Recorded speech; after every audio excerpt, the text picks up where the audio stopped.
Good. And hopefully you're passing around some of the items that I brought. So we've got our little mini Artemis over there, and there's an icon that I'm going to talk about that I forgot to talk about last week. And then there's some other books floating around too, if you didn't get a chance to see those. But yeah, just welcome back. So we'll just get started.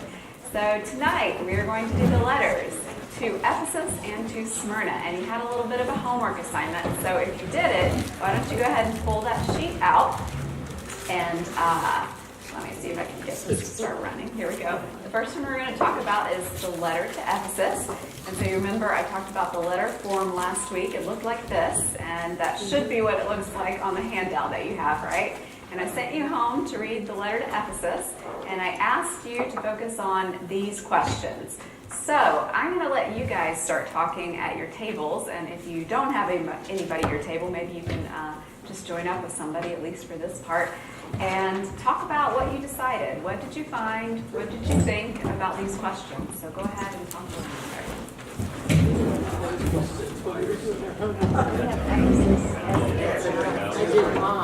I was going to do two. Join a table because they'll be talking about it. I just know here and I wrote my answers for down here. Eileen, Ken, nice to see you.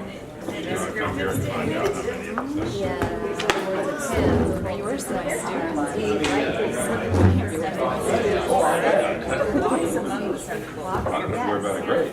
I'm all for it. You'd be surprised. I can't.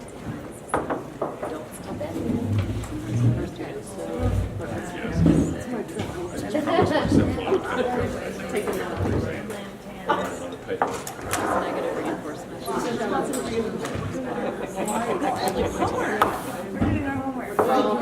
I had Elsa. I did Elsa together and I wrote my answer. They were hard work. Hard work. I can't write 7 on here, so I wrote my answer here. Yeah. She suggested Something to try for.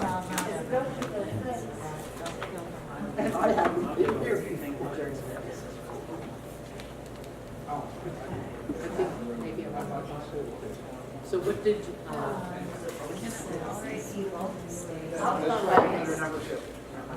I was going by what we persevered and endured. You saw that right there? Wow. It's right there. to the angel in Ephesus, all of them say. Yeah, the one thing I got, especially that phrase there, I thought they must have been thoroughly confused. I mean, because, it sounds like they're hearing from different people, different things, obviously. And of course, we know it's the government. And it's hard to be in the minority and question. Right. And they haven't grown weary. How did that happen? How come they're not exhausted?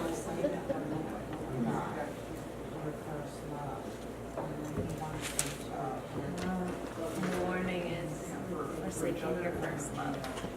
See, I had those, most of what you said, I had down under compliments or complaints, because she didn't give us those sentences to pick on, did she?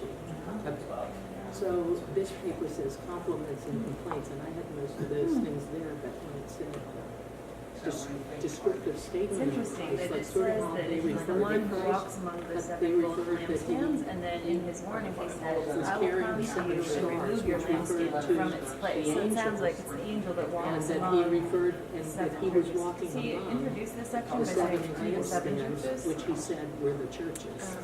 So that's how I, that was the answer.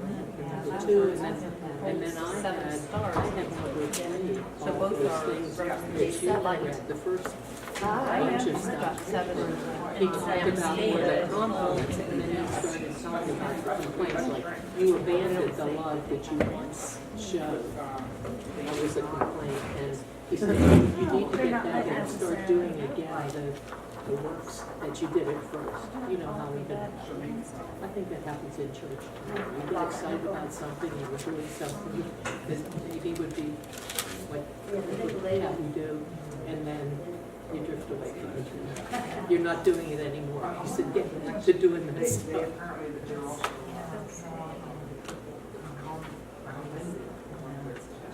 And then the promise is, victorious, I get the right to eat from the tree of life.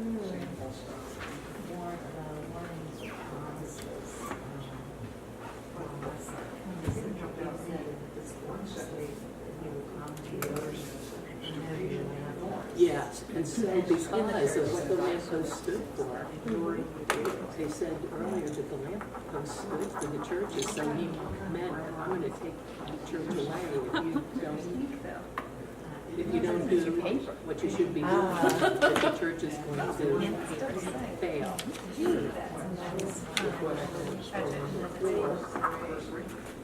All right.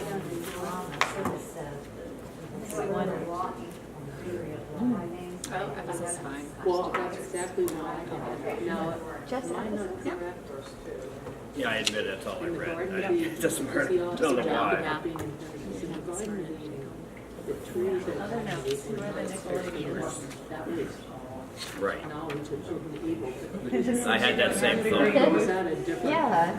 tree? Because at first I was thinking, that's what he told Adam and Eve not to eat. But then When I is your thought, next no, trip? it's the knowledge. I will be being interviewed. Well, anyway, he was telling me that he would give them There, so the tree of life, and you could just say, he would give them life, maybe abundantly, and What part of Turkey? sort of. it's Izmir, it's Smyrna. I can say you're going to talk about Okay. tonight. That's where we're living. The last one. What a wonderful covenant, what you love to do. Yeah. Learn. You know, when you're a teacher, you learn. You keep learning. Yeah.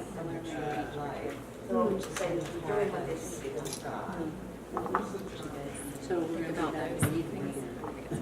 Oh, okay. That's impressive. Very good. You got to skim quickly, but that's incredible. What are their strengths and weaknesses? What are the biggest challenges that they're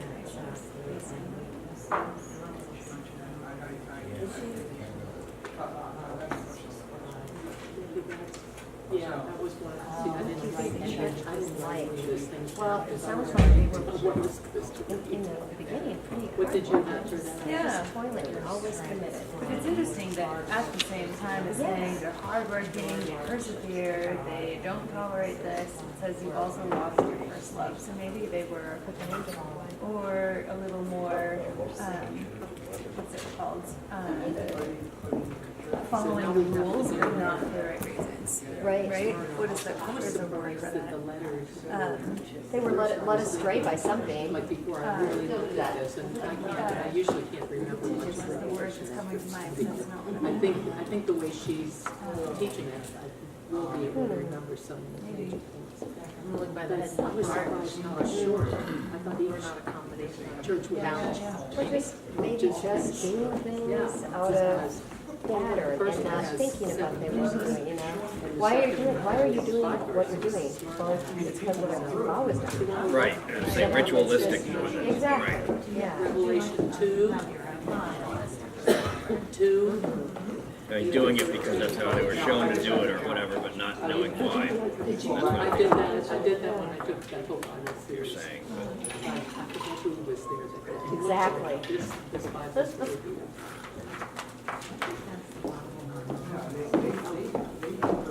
If it has some paper, Just the if it still snacks. has some paper. I saw them and I took the jar.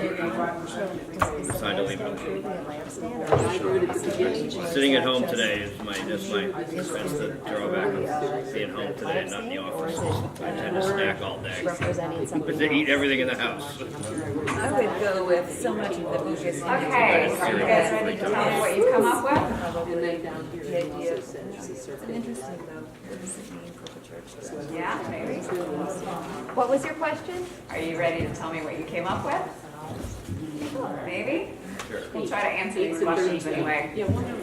So, based on this letter, what do you think the church at Ephesus was like? Tell me what you talked about. What did you decide? What do you think it's like? Sort of like most churches. How so? How is it like most churches? Well, the one thing that You might get a glimmer of something that you think God's really calling the church to do, and you're very enthusiastic about it for a while, and show a lot of love and devotion and hard work, and then you sort of follow it. Nice, okay, so you can And identify. maybe the church you belong to didn't do that. Well, I think every church has their moments, right? Right. Okay, great. Anything else you talked about in your groups? What do you think this church is like?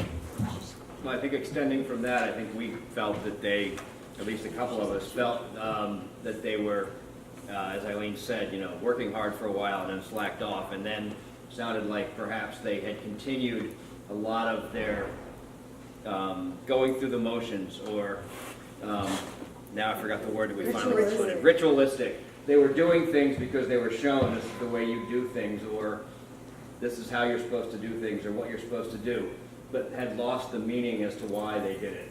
Okay, great. Going through the motions. Right. Okay, which would probably fall under weaknesses, the next question. That's true. Any strengths that you saw this church had? Yeah, it seemed like they were really busy and had a lot of positive things. Now, they were enduring something, Okay, and they were doing it with patience. And they were also patiently enduring. yeah. They were enduring patiently and patiently enduring. What gives with that in grammar? To say the same thing twice, interchanging. I want to make sure you got it, I think. Yeah, beating it into the head. Yeah. But they were testing for false apostles, and that must have took some energy and some doing and some real good heartfelt discussion about whether they want to accept the teachings of somebody, and then what they do, they kick the person out of the house church, or. That's a good question. We'll talk about that one in a little bit. Yeah. And they would not tolerate evildoers. Okay. I know that evildoers. Some great leader used to say about the evildoers. Really?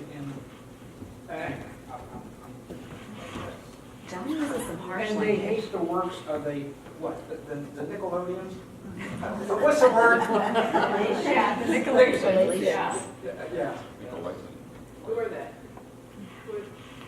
We'll come to that. Good question. Yeah. Good. We had the same We will question. come to that. And last one, what are some of the biggest challenges you think they're facing? You've named some of them. Anything else? You need to repent from something. Repent from something. You mentioned the Nicolaitans. You mentioned evildoers that they're having to deal with. Some kind of heresy maybe going on. Anything else? Their biggest pitfall seems to be lack of love. Okay. So they don't love their enemies. Yeah. It seems like a commonality. Yep. Well, not just in churches, but yeah, good. I was hoping somebody would say that, but yeah. You want to repeat it a little bit louder?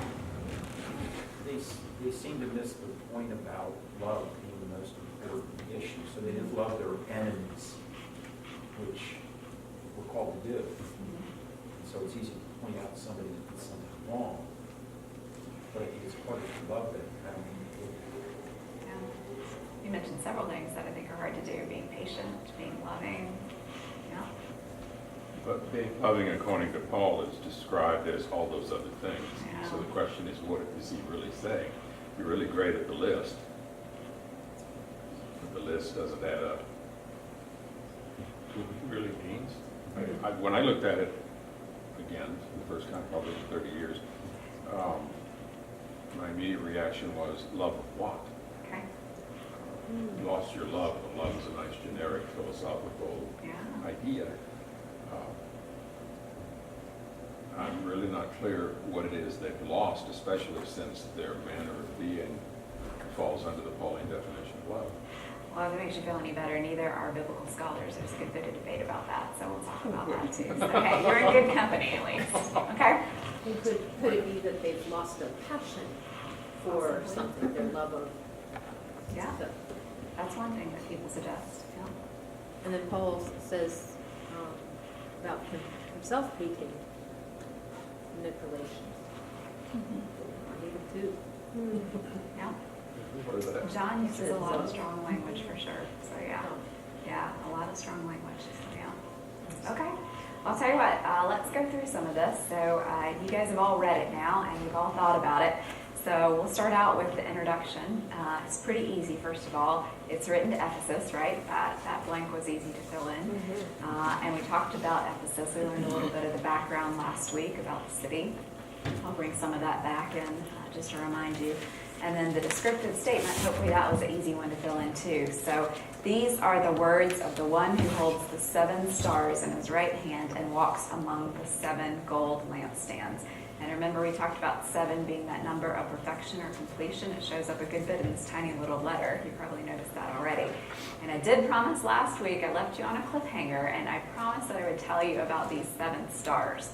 So remember, right before John starts these 7 letters to the different churches, we get this vision of Jesus and all of these things that are listed up here, some of the things that are described about him, and I put this little image on top of the 7 gold lampstands just because it's not in that picture, and it is mentioned in this letter, so we had to remember the 7 gold lampstands as well. But the thing we're going to look at first are these 7 stars that he's holding in his hand. Now, what could they possibly mean? Did you talk about that at your table at all? No? Nobody did? Any ideas? Yeah? Well, I think he says it right here. It says the 7, where did I lose it? And right up above are the angels of the 7 churches. Good. Yep. You'll have to explain to me what that means. Yep. An angel of the church. Yep. Well, I mean, it could mean a few different things. Angel, as in we think an angel from God and this heavenly being. But the Greek word can also mean messenger, so it could be some messenger for the church as well. But while he tells us what it means, it symbolizes these messengers, these angels for the churches. It would have definitely had some other meanings for them. Remember, I told you this one doesn't look like it has as much meaning from the Old Testament, but it did have a lot of meaning in the Greco-Roman world. It actually was something that they would have carried around, well, in the ancient equivalent of pockets. So remember, we've seen some coins already. Can you count the stars on this coin? You can go out on a limb and say 7. Yeah, that's where we're going with That's it. too easy. 7 stars. So this is actually a coin that was minted by Domitian, who was the emperor at this time. And he and his wife had a son that died in infancy. And they minted these coins. And so this kid here, this is their infant son who died, who actually looks kind of like Jupiter, a god, depicted as godlike, sitting in the universe on top of the world, juggling the stars in his hand. Because at that point in time, he who holds the stars, who holds the universe in their hand, is godlike, right? Is the person with ultimate authority, is the person with ultimate power. So here's another picture of the coin. I'll show you this one. So this is his wife, and on the back, again, you get the infant son with these 7 stars. But it's not just Domitian that uses it. Later on, we'll see Emperor Hadrian. He's minting some coins, and here you've got the crescent moon and the 7 stars. The moon actually kind of looks like a hand, too, if you look at it later on. But the 7 stars are there to symbolize the universe. Remember, because 7 is just a number that's completion or perfection. So it's the entire universe, more or less. So a little kid is sitting there juggling the entire universe, controlling the entire universe, because in some of the coins, it actually said that he was more or less a god now, implying that his father would be a god too. And remember, they're already worshiping a lot of these emperors as gods. So it's interesting because this isn't just a theological claim that Jesus holds the whole universe in his hand. It's also a very political claim, because I like this image. I think it's kind of fun. Because it's not Caesar who holds the whole universe in his hand. It's Jesus, So that's a very counterclaim. It's very challenging. It's blasphemous, you could say. It's also seditious, because it's not Caesar who's in charge. It's Jesus. And you remember I told you last week, Caesar's the autocrator, the one who rules himself, the emperor. Jesus is the pantocrator, the one who rules everything, all. So a lot of the claims, a lot of the images are, contrary to this idea that Caesar's not the one who rules everything. It's actually Jesus. And then, of course, he's walking among the the 7 gold lampstands. Did you talk about that? What did you think that that possibly meant too? You see the lampstands here. Are those for churches? Yes, because it tells you, right? Some of these symbols are actually explained there, right? And do the 7 golden lampstands make you think of anything? Light, good, okay. And that's a Christian image that we see a lot. I mean, for me, it makes me think about Jesus back on the Sermon on the Mount, telling us to be light among the world, not to hide your light under a bushel. So definitely, if the churches are to be light among the world, that makes sense to me. What else does it remind you of? Anything else? The menorah. Makes me think of the Jewish menorah. You've probably seen those before, right? So it's interesting because I think part of the image here, Jesus walks among these lampstands, is that Jesus is present among the churches, right?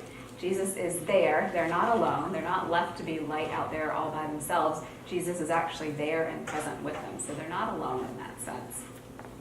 Now, this is who's speaking to them, but what does he say? Because then he goes into his whole I know if you've been good, I know if you've been bad. And what is it that he says he knows? You put down? What did you list?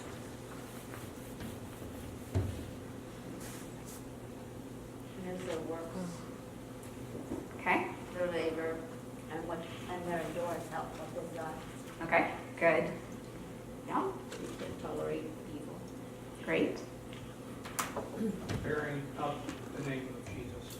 Okay, good. All right.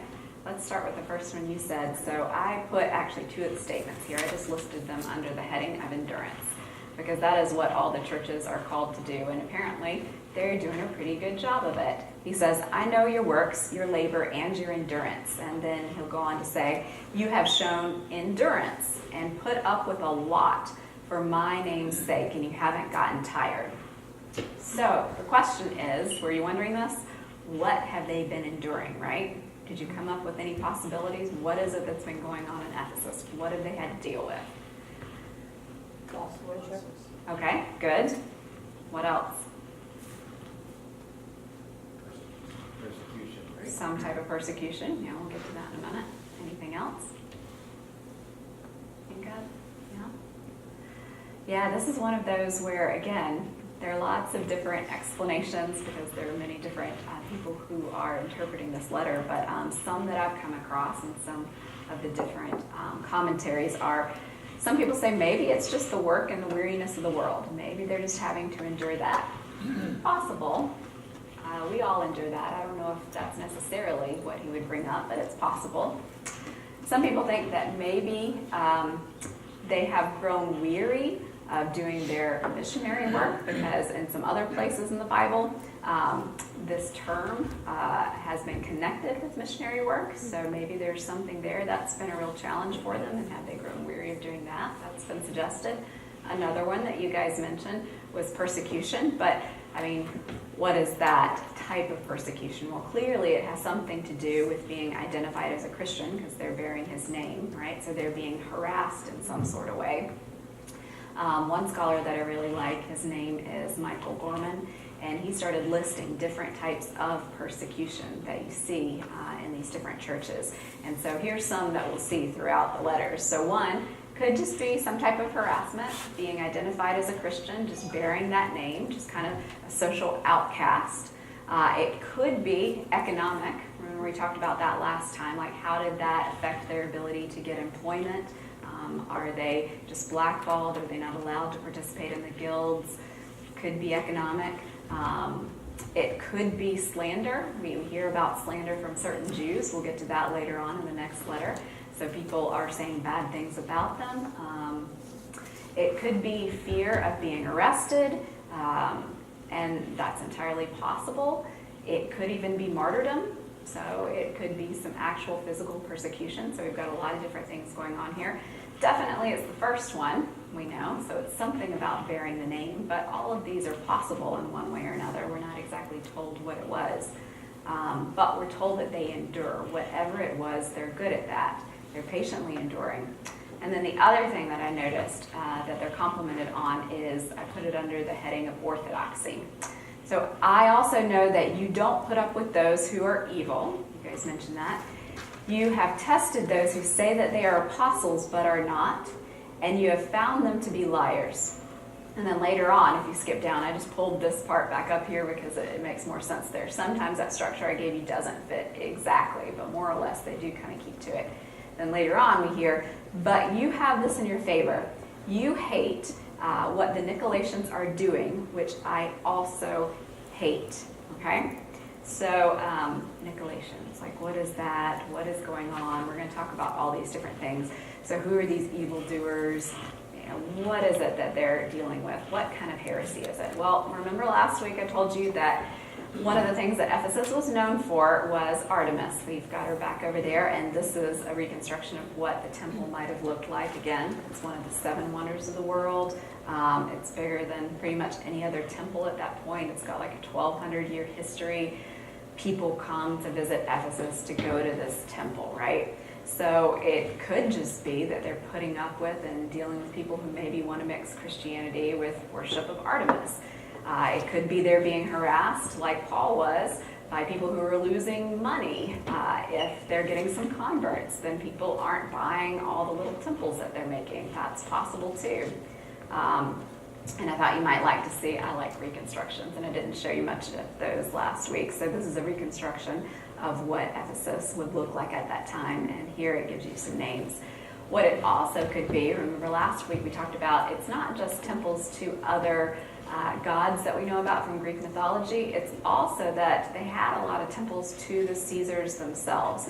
And the biggest one, the first one that Ephesus actually got when they got to be a Neokoros, remember we talked about that last week, when they get to be a temple keeper, was this big temple to Domitian. You can see where it would sit right here.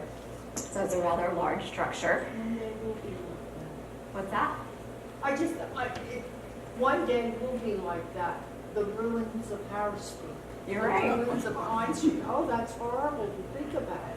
Well, possibly. I mean, Ephesus was deserted because of all the silting that went on, so they lost their harbor over time. And so actually that's also why we can actually dig there and uncover things. You're going to see some pictures in a little bit of Smyrna. It wasn't deserted. People just built on top of it, so it's a lot harder to dig things up and to do the excavations, but not completely deserted. You know, one generation after another has come and built there. So yes, maybe no. Who knows what's going to happen, but yeah. But this is what it looks like now, and again, the Temple of Domitian would have sat up here. Here, I brought a reconstruction this time of what it might have looked like, and you can kind of get a sense of this arch here would kind of be this arch there, and then you can see the front columns there a couple of times. Remember the big, huge statue, and we still have his arm. So a rather large image. Some people think that might even be the image of the beast that's referred to later on in Revelation. So Domitian, as we've talked about before, was worshipped as a god in these temples. In fact, we even get this coin where he is clearly being depicted in the temple, and whether or not, you know, the people are actually bowing down and worshiping him as a god, it's also possible that he's just leading them in worship, leading them in prayer or something like that.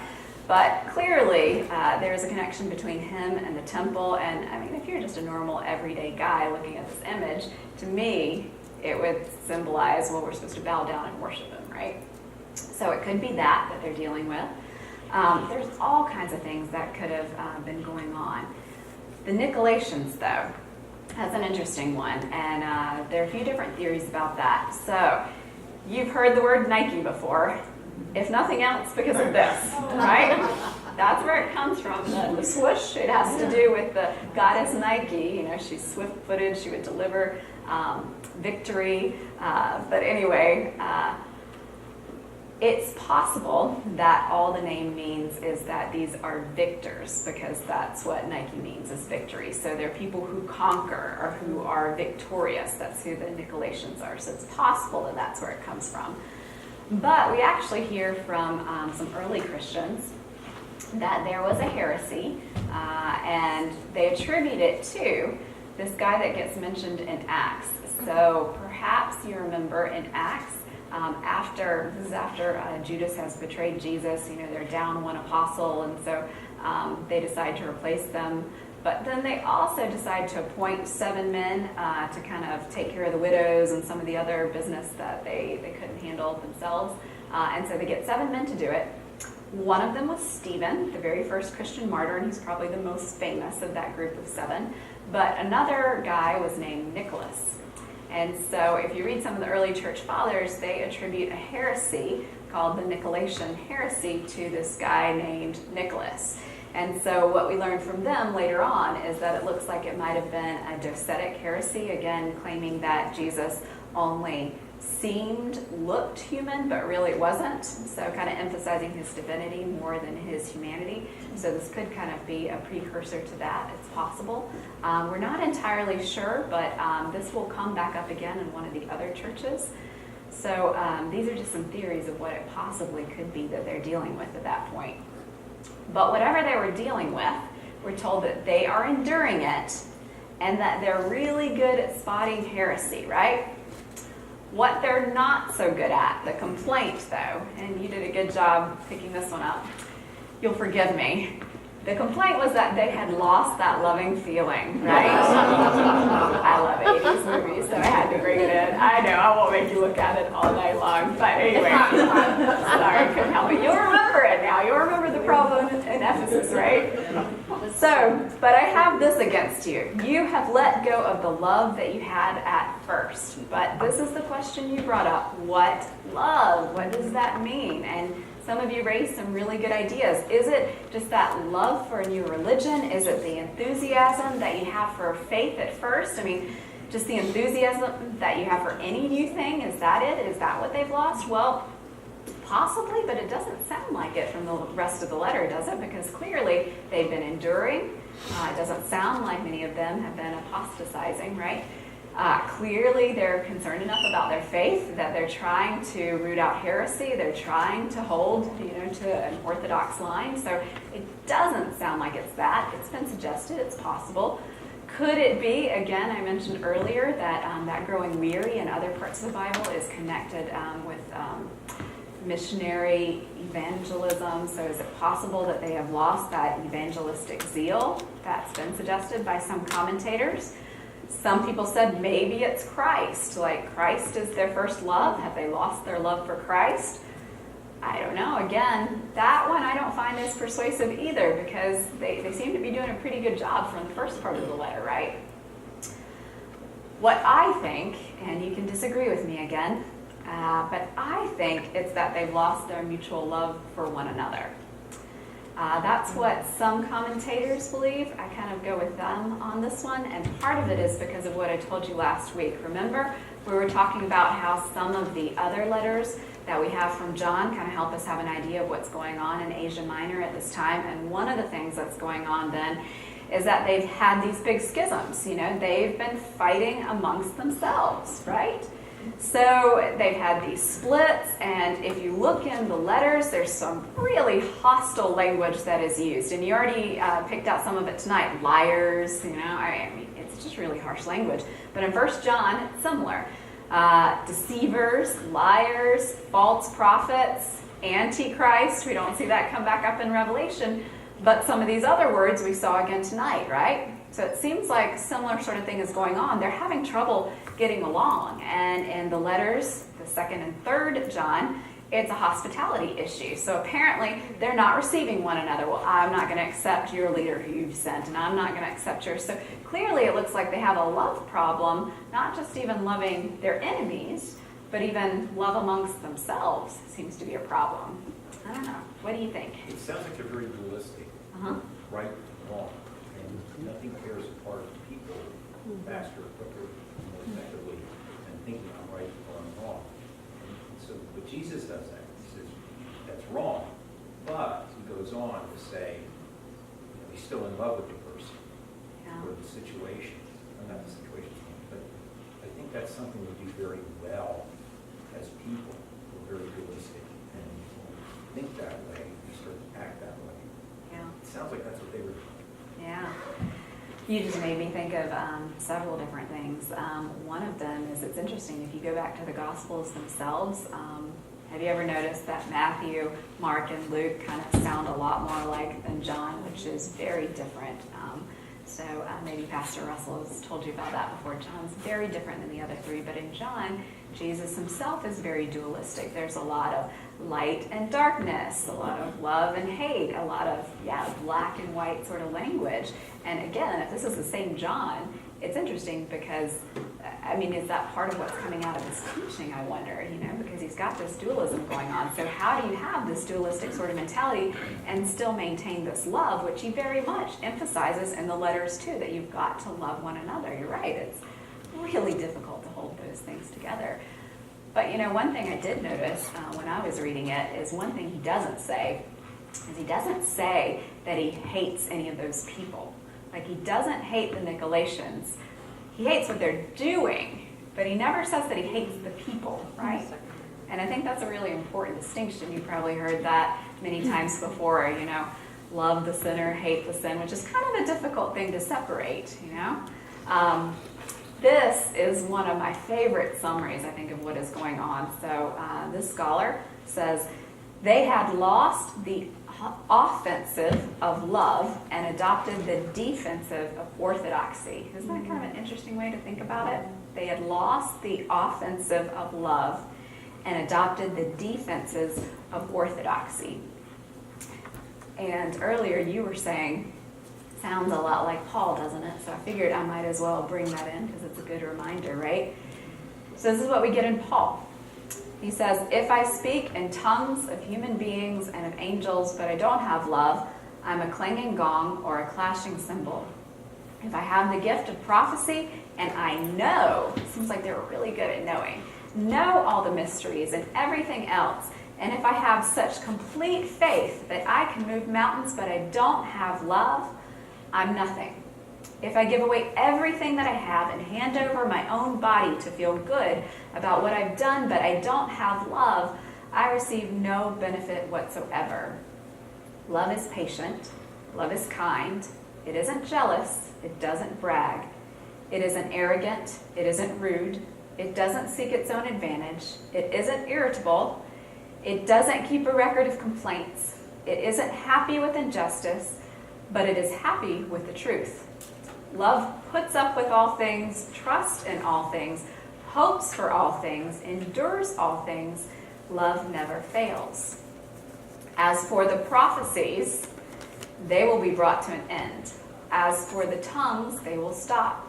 As for knowledge, it will be brought to an end. We know in part and we prophesy in part. But when the perfect comes, what is partial will be brought to an end. When I was a child, I used to speak like a child, reason like a child, think like a child. But now that I've become a man, I've put an end to childish things. Now we see a reflection in a mirror, then we will see face to face. Now I know partially, but then I will know completely in the same way that I have been completely known. Now faith, hope, and love remain. And these three things, and the greatest of these is love. Now that Pauline triad, the three things, the faith, hope, and love, what kind of stood out to me was it seems like they're really good at their faith, right? They kind of have, they know a lot of things. They're really orthodox. They can pick out heresy. Faith seems to be pretty good. They seem to be pretty good with hope, right? They're enduring. They haven't caved in. They haven't given up hope yet. But the one thing that they seem to be lacking is love. And as Paul would tell us, none of these other things really matter without it, right? And in many ways, I told you before that these letters, I think, can really speak to us today because I think, especially even in our political climate, like we are so concerned with getting things right and figuring out who's right, who's wrong, fighting with one another, that sometimes we forget how to love each other. I even just think about all the Facebook debates that go on, right? I have a friend who I've known for a long time. And it's funny because I know whenever I see his name pop up that he's commented on something that's going to be bad, right? Because we just don't agree on things. And the last time that happened, it just struck me that, I don't know the last time that I remember him saying anything nice, like that he liked even a picture of me, out doing something fun, or he liked this or he liked that. I don't remember. And so I thought, I need to make an extra effort. I know it sounds silly, but this is the digital age. So anytime he puts up a picture that's nice, to like that, or to compliment his kids, or just to keep that connection, because we used to be really good friends. We used to really love each other, and now we're separated by distance, and now it seems like all we do is, fight about political things, and that's important. Those are important things, but not when we forget how to love each other. And I think, what's going on, in our churches and in our countries, John would have something to say about that, right? So I think in many ways, like, these letters have something powerful to say to us today. So that's my sermon. I'll stop preaching. I'm not really a preacher, but yeah. What we get next is a warning, right? So we are told, I like to summarize it this way: remember, repent, redo. So remember the high point from which you have fallen. Change, which is also repent, your hearts and lives, and do the things you did at first. If you don't, I'm coming to you. I will move your lampstand from its place if you don't change your hearts and lives. There's lots of threatening language if you read any of the prophets, right? I told you the other day, it's not even so much about predicting the future. There is, what does that mean, the lampstand's going to go? Does that mean like the church itself is going to fall apart? Completely possible if they can't even love each other, right? I can see that happening. Does it mean like just their faith, their light, their witness to the world isn't going to be any good anymore? I would say that definitely as Christians we're struggling with that, because most people don't even like us anymore, because of the witness we've been giving of how we don't really seem to love other people, So, I think both of those interpretations are entirely possible, right? So he's telling us, shape up, change, or this is going to happen, right? So here's our warning. And then finally we get the conclusion, okay? And in all of the conclusions, you've got this phrase, so this you didn't have to fill out: let anyone who has an ear listen to what the Spirit is saying to the churches. And that's something that you hear actually a lot in the Old Testament is listen, like you don't listen. You don't listen and you don't remember. And this is a constant charge against Israel. So listen, hear. I tried to learn French once and it was awful. I'm not kidding, it was awful. I couldn't do it. And I was in Paris and I had this French teacher who just kept coming up to me and she'd go, I can't even remember the French word for it, but it was something like, écoutez, something like that. And I was like, I don't know, I can't get it, I can't hear. And I think that was one of the problems, is they're not listening, they're not hearing. Let anyone who has an ear listen to what the Spirit is saying to the churches. I will allow those who emerge victorious to eat from the tree of life, which is in God's paradise. You're going to see that victorious, that conquering language a lot, which is a lot like the Nike that we just saw before, the Nicolaitans, right? Revelation is pictured as a battle, because in many ways it is a battle over yourself, to keep yourself in check so that you still are able to love other people, because sometimes it's hard. Sometimes it's a battle to love other people, right? So those who emerge victorious, who also keep their faith, don't apostatize, don't accommodate to the Roman prevailing culture, those are the ones who are going to get to eat from the tree of life, which is in God's paradise. Okay, this tree of life. What does that remind you guys of? Did you talk about that in your group? Good, yeah, that's a good one. So the garden, right?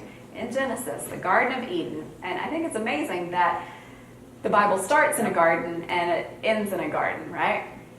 I have a good friend and a scholar. He's an Old Testament scholar. His name is Drew Lewis, Andrew Lewis, if you want to look him up and find this article. But he has a whole article about trees. He loves trees and trees that are in the Bible. And one thing that he said to me that just kind of struck me was, there's something about having fruit trees, because fruit trees don't really require as much work or toil, right? Maybe those of you who have an orchard would disagree with that. But, if everything else, you got to go plant, you got to take care of it, you got to water it, you got to do everything else. But sometimes if you've got a fruit tree, it just keeps producing fruit, right? You don't have to do all that much for it. So it's amazing that in the beginning, I mean, this is fruit trees that you've got in the garden, and this is, fruit trees that you have at the end. And what is that saying about God's gift and protection and just abundance? I'm not saying it nearly as eloquently as he does, but the article was very interesting. And what's also interesting is that the tree of life is what is used to symbolize eternity. Now, the word for paradise is a Persian word, and it actually means a park or garden. And it's interesting to me because whenever I go to Turkey, I get to see all these beautiful Turkish rugs. Somehow they get you to buy one every time you go. It doesn't matter how many are already in your house, they're still going to talk you into buying one. But these are actually Persian rugs, not Turkish rugs. And one of the motifs that you see over and over again is the tree of life. And in Islam, you'll often even see them depicted in the mihrab. That's the thing that's at the front. If you've ever seen it before, that usually everybody faces because it tells you which direction is Mecca. But lots of times you'll see the tree of life in there because it's also symbolic of paradise, of this hope of paradise that they also have. But paradise and the tree are somehow connected to one another. Now, the last thing I would say about Ephesus, I'll give the last word to one of my former colleagues, John Yates, who's written a whole commentary on Revelation. I can't remember if I brought that tonight, but it may be on the table somewhere. He said, victory through suffering is a common theme in John's writings and is contrasted with Satan's conquering through violence. The forces of Satan overcome through warfare and bloodshed, but the followers of Christ the Lamb conquer through suffering, persecution, and overcoming it. And I thought this was a really beautiful painting by Jennifer Hunter-Jones. She did paintings of all the 7 churches, but you've got that tree of life there, that paradise that's offered. Now, we're going to talk about Smyrna. All right, you ready for this one? Smyrna is modern-day Izmir, which is actually where I'll be living this summer for 2 months. So if anybody wants to come to Turkey and come visit me, I will be living in this ancient city. So that's where our tour company is based out of. Hey, if you look on a map here, then you can see again that Anatolia, or Asia Minor, remember, same thing, just 2 different terms, is divided into different Roman provinces. And so Asia, again, is the one that all these churches are in. And you can see here's Smyrna right over here, so just a little bit above Ephesus. And if we get a slightly closer picture, then you can see that it too sits on a harbor, right? So if you've got this nice enclosed harbor, that means you're probably going to get a lot of trade. A lot of people are going to come and visit. And it also had a road that connected them with Ephesus, which is just about 40 miles to the south. It's not all that far. So it was also a very prosperous city. They probably had peak 100,000 people who were living there. It's also known for, does anybody know this guy, or can you guess who he is? I know they all kind of look alike, some of these statues. Any guesses who's from Smyrna? Maybe you've heard before? No? No guesses? This is Homer. So the poet Homer is from Smyrna, just in case you wanted to know that. Now, Smyrna was also known as a really pro-Roman city. In fact, Cicero, you may have heard that name before, he says Smyrna is one of our closest allies, one of the closest allies of Rome. So very pro-Roman city. They were actually the second city to be able to get one of the imperial temples, so they were really proud of that. So yeah, very pro-Roman. Here's a picture of modern-day Izmir Harbor, because they still have a harbor. Yeah, they have some problems with silting too, but it's still open and going. Here's another picture that you can see of the beautiful harbor. In fact, in Turkish, Izmir is called Güzel Izmir, so beautiful Izmir. It's called the Pearl of the Aegean Sea. So it's a lovely place, and it was actually one of the few planned cities in antiquity because it was established, but then it was destroyed in 600 BC, and then it was just abandoned for about 300 years, and then Alexander the Great comes in, and his general Lysimachus decides that he's going to build this city that's right here at the base of the mountain, and so it was a planned city. Beautiful Acropolis up on top. You can kind of see the Acropolis today. And there's something called the Velvet Castle up there today. But this is what I'm talking about. So this is one where it was just built over. So it was never abandoned. People just kept building over it and over it. So it's really hard to dig. But here is a view. This is first to Turkey. And You can see, this is Hannah right there. So she was in the picture too, yeah. Dr. Tins also was with the group. But you can see the beautiful harbor up from the Acropolis. So the only place that we can really see, well, not the only place, but the best place to see some of the ancient parts of Smyrna is if you go down below. There's the Agora, which is Marketplace. You can go there and you can see some of the different things that have been excavated. It's not nearly as impressive as Ephesus, again, because it was deserted, so we can dig a lot more. But you can see that there's a west portico over here, so it would have been like 2 stories, beautiful colonnaded walkway. They have this gate that is very well known, and this lady right here was the wife of Marcus Aurelius, and so they have a lot of earthquakes there, so things are getting destroyed a good bit, and so the city is destroyed in an earthquake. Marcus Aurelius and his wife donated a lot of money to help build it again, and so of course they put her face on this big gate, which reminds you of how wonderful Caesar's family is, because they donated the money to help with the city, but also who's in charge and who's looking down and who's over you. It's a reminder of that, right? And then this is kind of the basement area, the arches, and if you go down into the portico basement, you see this, and this is a picture that I've been showing you, let's go back here, several times. This is where we get this inscription about the Neokoros, where you get this boast of the city of Smyrna, which says 3 times Neokoros, take that Ephesus, take that Pergamum, you only got 2 Neokoros, so they only had 2 imperial temples, but we have 3. And so the 3 that they actually had, well, I'm not going to remember all 3 entirely, so I'm just not even going to say that, but they had 3 of them. And they were actually the first city in Asia to even establish a cult to Rome. So to have a cult to this goddess Roma, you remember I showed you a picture of her before, who may be the harlot who's riding the beast later on in Revelation. So very pro-Roman city. Here are some coins where they're bragging about being the 3 times Neokoros. See their 3 little temples that they put there. They also had a motto in life to say, first in Asia. That's what they like to claim about themselves. So the biggest and the most beautiful. So there's a lot of civic pride and competition that's going on between these different cities. And the competition also has to do with who has the temples. Now, another thing that's really interesting that's down in that basement is there is a graffiti salon. Did you ever think of graffiti being in a salon or called a salon? Those 2 things don't seem to go together in my mind. But I've never actually gotten to go down there because they were just getting ready to open it up the last time I was there. But inside, I'm told that there's graffiti about all sorts of things. Have any of you guys ever been to Pompeii before?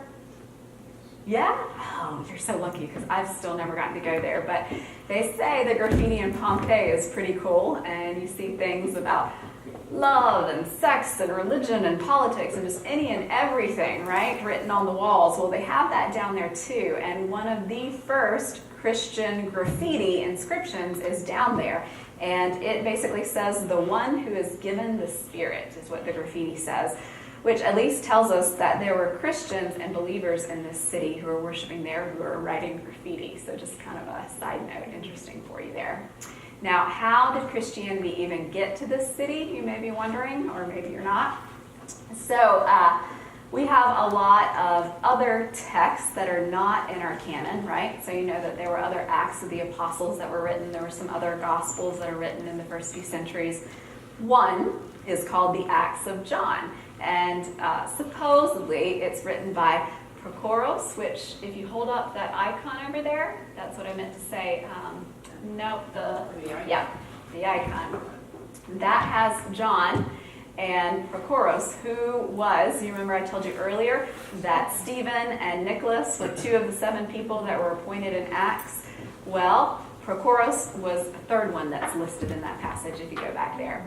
And so he apparently was the scribe who would take down, maybe he's the one who actually wrote down the visions of Revelation for John. So he's depicted in a lot of the icons coming from Patmos. But supposedly he's the one who wrote these stories about John. Scholars disagree about that. But anyway, so he writes the story and says, I'll actually read you a little bit of it. In the apocryphal Acts of John, Having heard of his works at Ephesus, the people of Smyrna, now Izmir, sent the apostle a message saying that if the God that he preached was not envious and had charged him with impartiality, he should not stay in one place, but come to their city so that they might know his God. So, according to the Acts of John, Christianity came because they invited John to come and visit the city. It's possible that it could have been Paul. This is just what this version tells us about how it got there. We do know that one of the people that studied under John was a guy named Polycarp, and I'll mention him a little bit later. But John apparently appointed him to be Bishop of Smyrna, so he's another early Christian that we know about who's hanging around there at that point. Now let's look at the letter itself pretty quickly. So first, we have the introduction, right? So who wants to hazard a guess as to who this one's written to? Smyrna, very good. All right, that was an easy one to fill out there. So, to the angel of the church in Smyrna write. Then we get our descriptive statement about Jesus. These are the words of the one who is first and the last, who died and came back to life. Okay? Let's talk about that one briefly, because one of the things you see in Revelation is that there's a very high Christology, and that's just a fancy way of saying they really think highly of Jesus. So highly of Jesus that they equate Jesus and God with one another by some of the titles that they use. So watch this.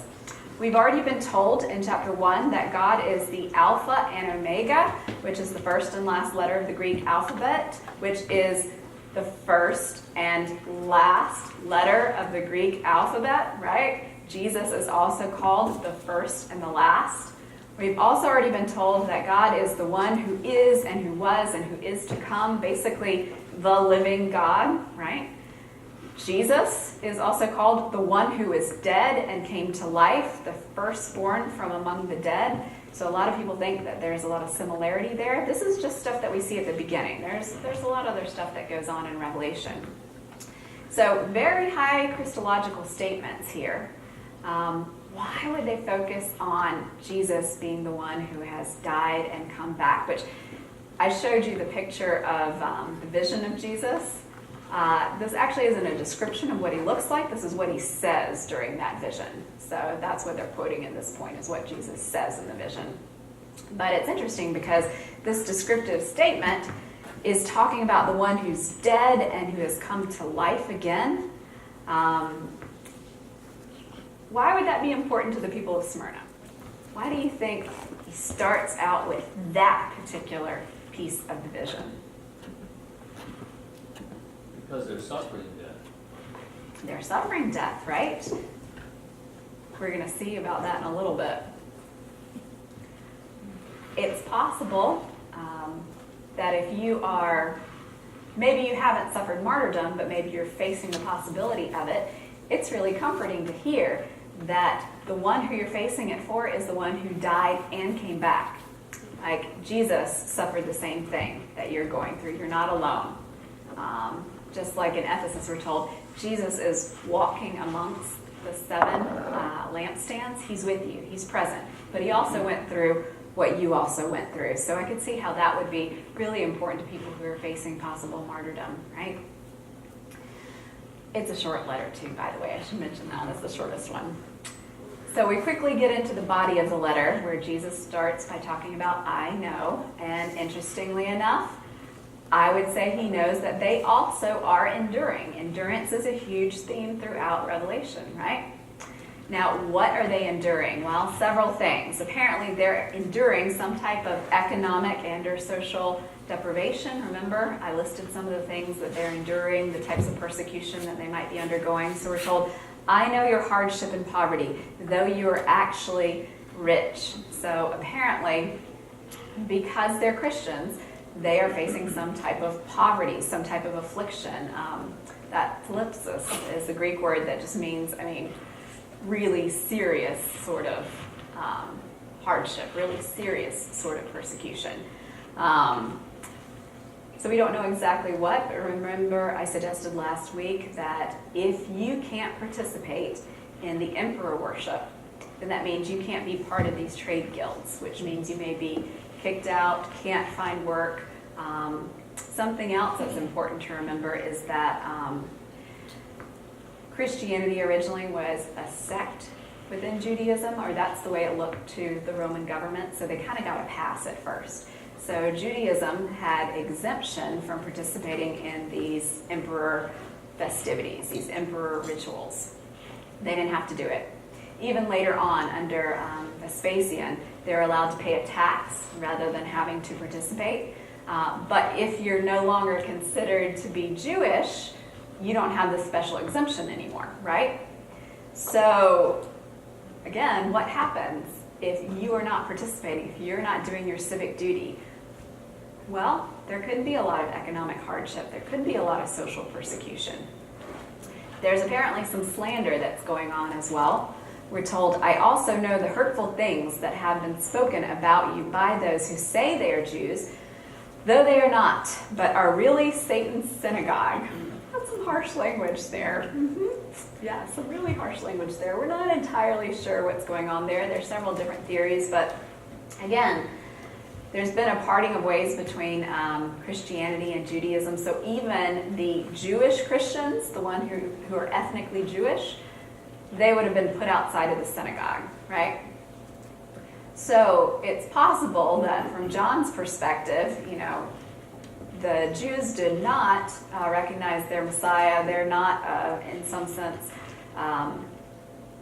doing what they're supposed to. So it could be that's what he means. I don't know if that's it or not. Another possibility that people have put forward is that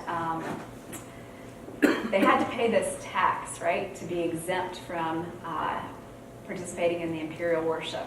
Well, if some of the people are Jewish, but they're Jewish Christians, maybe they've been kicked out of the synagogue, they're not paying the tax anymore, they're getting turned in by other Jews, it's possible, who are telling on them to the government. That's one theory that's been put beforehand. Maybe they're telling the government that these people are not Jews, they don't qualify. And so maybe he's turned the slander around and said, oh, we're not Jews, you're not Jews. Possible. Another theory that's been put forward by some scholars is that maybe they have done something to disqualify themselves as Jews. And in other words, maybe they're the ones who have accommodated to the imperial religion. Like maybe they have actually, some of them have worshipped Caesar. Maybe some of them have worshipped Zeus. It's possible. But if they're no longer monotheists, then they're no longer true Jews, right? All of this is more or less hypothetical. But these are some of the different ideas that people have put forward to try to figure out what in the world is going on.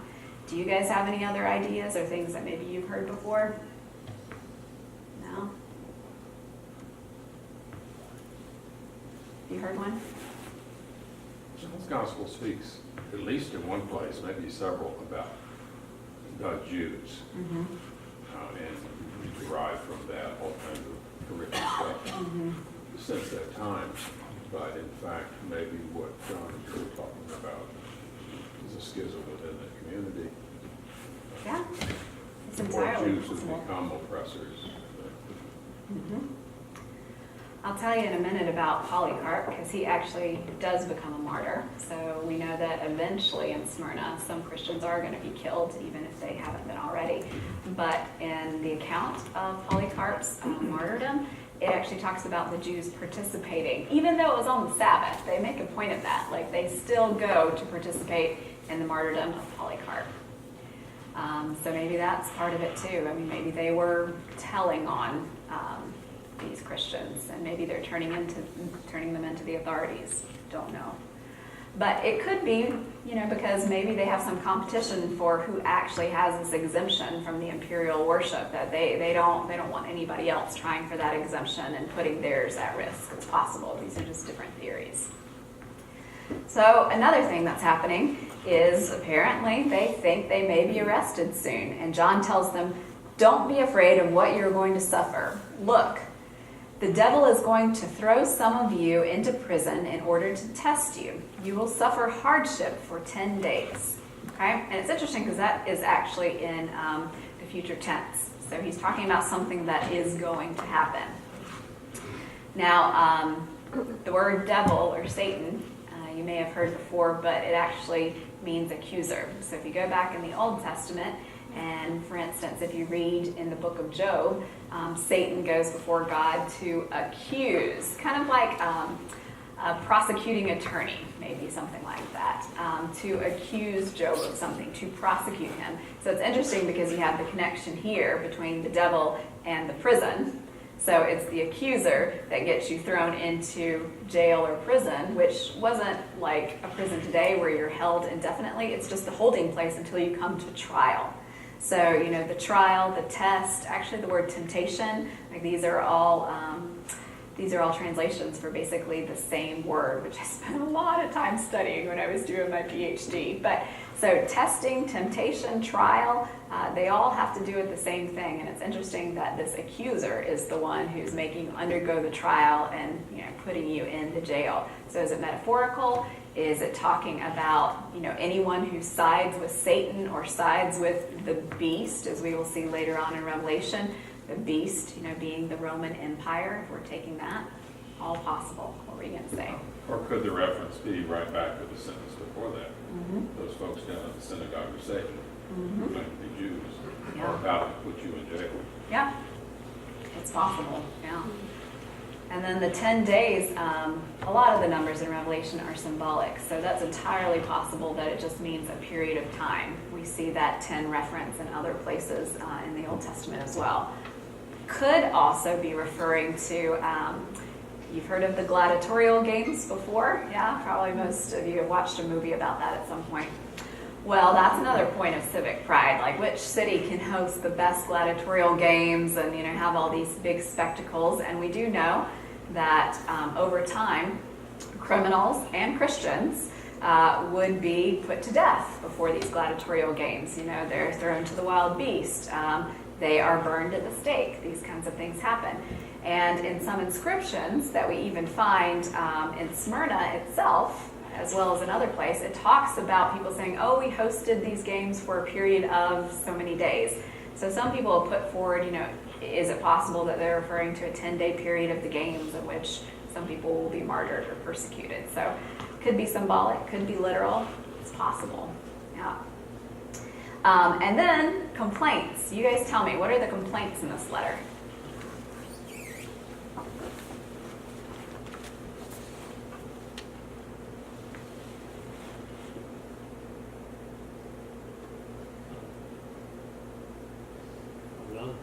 None. It's a trick question. There are none, right? It's so exciting. Yes, there are no complaints about this church.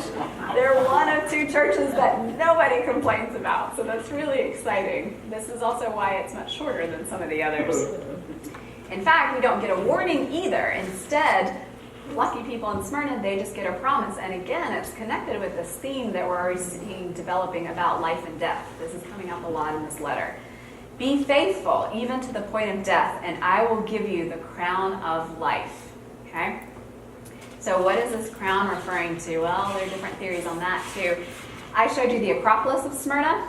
Actually, it was called the crown of Smyrna. So it's possible that crown was already a very common image for them. So a crown. It's also possible that it's this. This is one of my former students. We went to see some of the different inscriptions. This one's actually in Ephesus, right under Domitian's temple where they keep some of the inscriptions. This one's actually from Smyrna, but you see these round things? They are actually the wreaths of victory, the crowns of victory that they would give athletes after they've competed in the gymnasium or in other sorts of sports events. So you get a crown when you win. So that could be in their mind.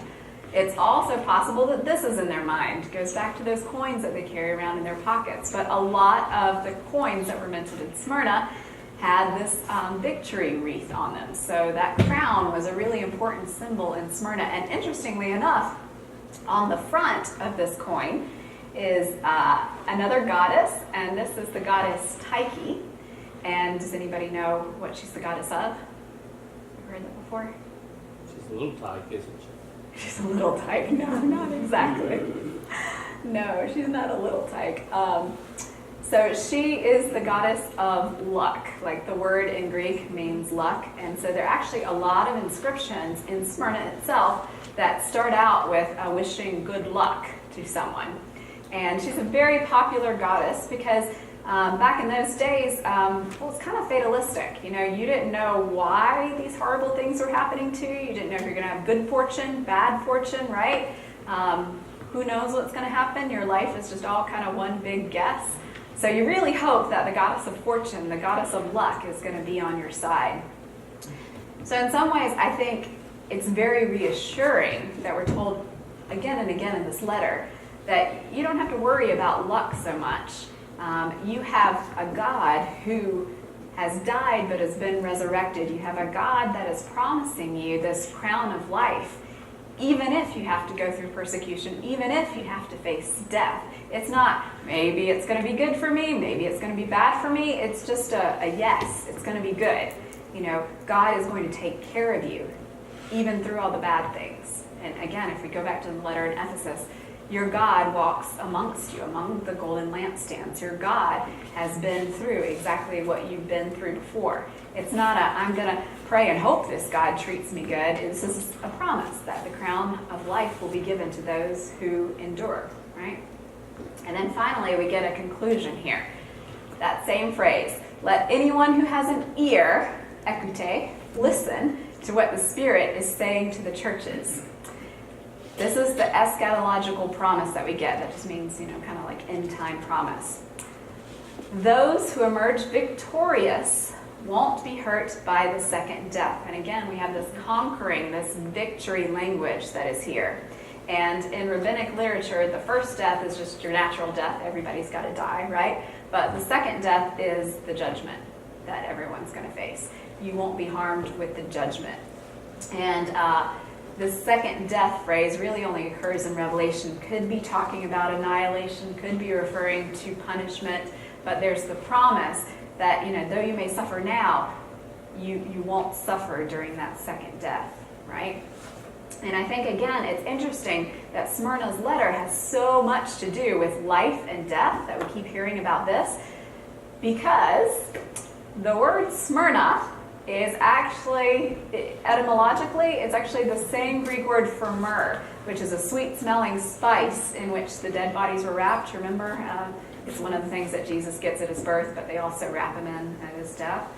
And there are several really interesting mourning myths that are associated with Smyrna. We won't talk about them for the sake of time. But also some of the most famous martyrdoms in Christianity took place in Smyrna. And that's the last thing I'll tell you about, is one of those. So I already mentioned Polycarp. If you go to Smyrna, Izmir today, then you'll see this church, St. Polycarp Church. In fact, our company, you can look out the window of our company and see this church. So we're right across from the church. And it's really exciting because out of all the 7 churches that we hear about in Revelation, this is the only city that still has any.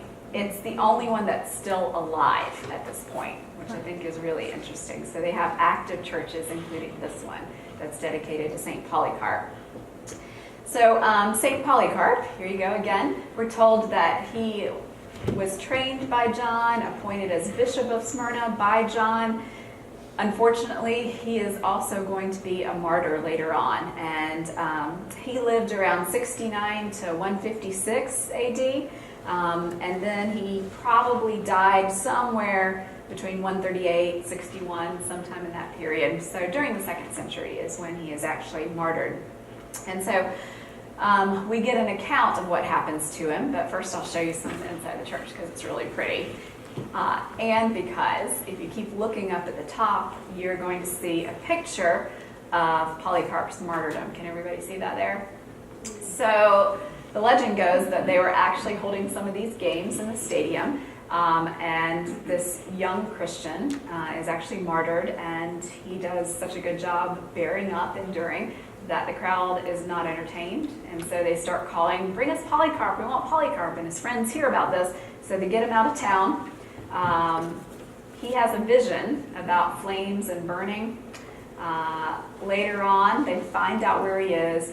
He gets dragged in, and they do set him on fire. But according to the legend, like, the flames don't engulf him. They go around him like a sail. They billow like a sail, is what they say. And he doesn't burn. And so when they see he's not burning, they actually get somebody with a knife and stab him to death. So that's how he ends up dying, because the flames apparently don't hurt this guy. And then they actually burn his body after that, so that there's nothing left for the saints to keep. And we see actually the beginning of relics, people wanting to keep the relics of the saints here too. This is one of the very first martyrdoms that we hear about outside of the Bible. And I thought maybe I'd let St. Polycarp have the last word.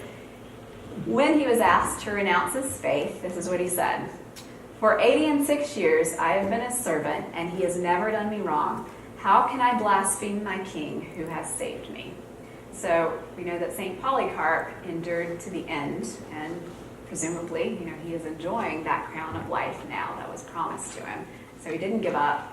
He held on to his faith, and he persevered to the end. So that is what we are told in the Church of Smyrna, and that they're telling us today. So yeah, that's all I've got. Sorry, I went over, but it's the pastor's fault, because he said, you can go on for another half hour. And I was like, I don't think they're going to want me to do that, so you better not promise that. We've got 4 more churches to get. Oh, yes. Well, no, 5 actually. So yeah, we've got 5 more to go. But if you want to, you're free to go. I don't want to keep you here any longer. But if you have any questions, I'm happy to try to answer some. I know I went through that last bit quickly. So there's so much to talk about, though.